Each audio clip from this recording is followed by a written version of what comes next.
안녕하십니까. 대성회계법인의 이경원 회계사입니다. 이번 시간은 쉬운 계정 과목별 회계 해설 14번째 시간 매입 채무에 대해서 말씀을 드리겠습니다. 지금까지 자산을 13번에 걸쳐서 자산에 대해서 설명을 드렸고 이번이 채무 부채에 대해서 첫 시간인 것 같습니다. 매입 채무의 정의부터 좀 살펴보시면 매출 채권과 어떤 반대 경상적인 활동에서의 발생하는 채무다. 이 종류에는 외상매입금, 지급업, 외상매입금하고 지급업을 합쳐서 매입채무라고 많이 하죠. 그래서 이제 경상적인 활동에 대한 것만 매입채무로 하고, 그 다음에 비경상적인 데서 발생하는 채무는 당연히 미지급금이겠죠.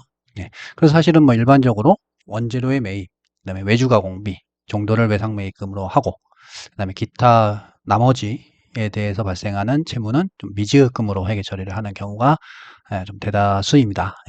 혹자들은 경상적인 활동, 그러면 원재료 매입 운반비도 경상적인 활동 아니냐? 생각하시는 부분인데 일반적으로. 그리고 그분은 사실은 그렇게 크게 중요한 부분은 아닌 것 같은데, 일반적으로 원재료의 매입, 상품의 매입, 외주가공비는 외상매입금으로 회계 처리를 하는 게 일반적이다. 간단하게 발생전표를 알아보면, 세금계산서를 우리가 받으면, 이렇게, 어이구, 잘못됐네요. 원재료 10,000원, 부가세대입금 1,000원 해서 외상매입금 11,000원 이렇게 하죠. 근데 수입의 이 분계가 사실은 굉장히 어려운 분계입니다. 왜냐하면 세관장에 세금계산서가 있기 때문이죠. 우리 세금계산서 봤듯이 세관장에 세금계산서를 이렇게 회계 처리를 했다간 큰일 납니다.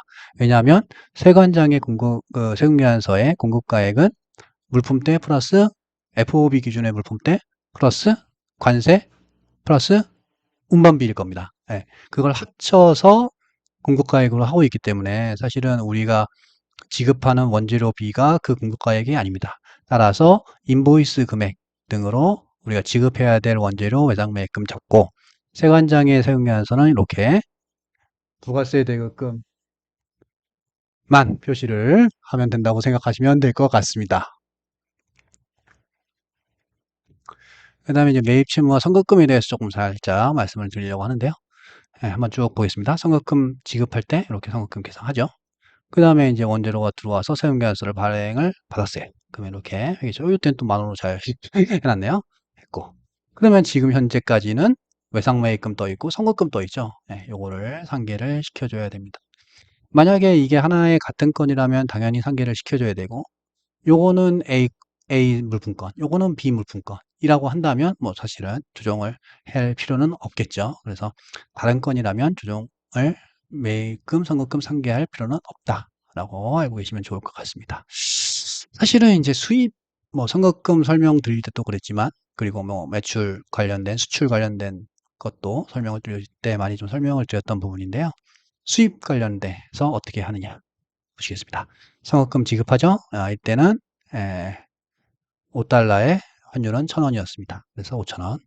수입을 합니다. 이거는 이제 사실은 수입 수출 조건에 따라 달라지죠. FOB냐, CIF냐, DEF 이런 거. 결국 언제를 수입으로 보냐가 달라지겠지만 일단 수입으로 인식하는 시점에 환율이 1,100원으로 올랐어요. 이럴 때 어떻게 이렇게 처리하느냐? 그냥 10불에 1,100원 해가지고 11,000원? 이거 아닙니다. 선급금은 선급금대로 지급한 금액 플러스 나머지에 대해서 환율을 적용하는 것이죠. 그래서 이렇게 해놓고 선급금과 외상매입금을 제거합니다. 그러면 외상매입금은 5불에 1,100원 환율을 적용한 금액이 남겠죠. 요게 이제 사실은 일반적인 부가세법상, 법인세법상 회계적으로도 선급금, 선수금에 대해서는 환산을 안 하고 있습니다. 근데 이거 참 너무 어렵죠? 그래서 이제 두 번째로 이렇게 그냥 10불을 인식할 때 1,100원을 적용하는 이 방법으로 해놓고 이렇게 선급금 없애고 차이를 외환 차익으로 조정하는 방법을 실무적으로 좀 많이 쓰는 중소기업은 좀 많이 쓰는 것 같고요. 저도 좀 어차피 환율 차이는 크지 않을 거기 때문에 이렇게 좀 하는 게 어떠냐라고 권고도 하고 하는데 다만 중요한 건 선급금을 5,500원으로 죽이면 안 되죠. 기존 계상되어 있던 5,000원으로 죽여야 됩니다. 2-1번이 원칙. 예, 이게 너무 어려울 때는 예, 이렇게 환율 차이로 조정하는 방법을 좀 추천을 드리고 있습니다. 참고하시기 바랍니다. 결국 채권과 마찬가지로 예, 화폐성 자산 부채는 모두 외화 환산 손익을 계상을 해야 되죠. 최초의 발생 시점에 10,000원, 예, 환율이 뭐 1,000원이었죠. 10불. 근데 이제 매매 기준으로 결산 시점을 보니까 매매 기준이 1,100원으로 올랐어. 그러면 차이가 1,000원이 났죠? 예, 그러면 매입 채무 들리고 외화 환산 손실. 여기서 이제 뭐 사실 뭐 당연한 거긴 한데 간혹 엑셀로 계산하면서 이런 실수를 하시는 부분이 있는데요. 채권은 환율이 오르면 당연히 외환산 이익이 될 것이고 채무는 환율이 떨어져야 이익이 되겠죠. 그죠? 예. 이게 보통 엑셀로 그냥 쑥 차이를 빼서 회계 처리를 하기 때문에 실수를 많이 하시는 부분인 것 같습니다. 자, 보통 이제 자산을 얘기하면 이때 정도의 손상이 나오든 대손이 나오든 할 텐데 없죠. 예, 왜냐하면 채무는 손상의 개념이 없는 거죠. 예, 그래서 조금 더 몇 가지 말씀을 드려보려고 합니다. 예, 뭐 항상 채권 채무할 때 요거는 항상 붙여보는데요. 거래처 잔액을 한번 쭉 훑어봐라. 예, 쭉 훑어보시면 우리 뭐 담당자들은 이 거래처 잔액이 이게 아닐 텐데 라는 느낌이 오는 부분이고 이 채권 채무 없는데 뭐 이런 부분이 있었습니다. 그래서 반드시 거래처 잔액을 한번 쭉 훑어보라는 말씀을 제가 조금 항상 좀 드리고 있고요. 그 다음에 외화환산 시트상의 잔액과 명세 금액이 일치하는지 다시 한번 봐라. 예, 왜냐하면 외환산 해놓고 반대로 했대거나 아니면 그때까지는 잔액이 그거였는데 뭐 현업에서 또 뭐 분기치면서 잔액이 흔들렸을 수도 있거든요. 그래서 항상 꼭 마지막에는 외환산 시트상의 잔액과 명세를 확인해 봐라. 제가 이걸 안 붙였는데 같은 거래처의 외상 매출금, 선수금이 동시 계상이 됐는지 봐라. 네, 외상 매입금에 대해서는 외상 매입금, 선급금이 되겠죠. 동시에 계상 여부를 한번 좀 봐라. 말씀드리고요. 그다음에 이게 좀 문제인데 사실 지급업은 아까 말씀드렸는데 매입 채무로 분류하게 되어 있습니다. 근데 사실 틀린 말입니다. 왜냐하면 우리 미지급금을 잡았다가 어음을 발행했어. 그럼 우리가 지급업으로 대체를 하잖아요. 그럼 미지급금에서 매입 채무로 변해? 예, 말도 안 되죠.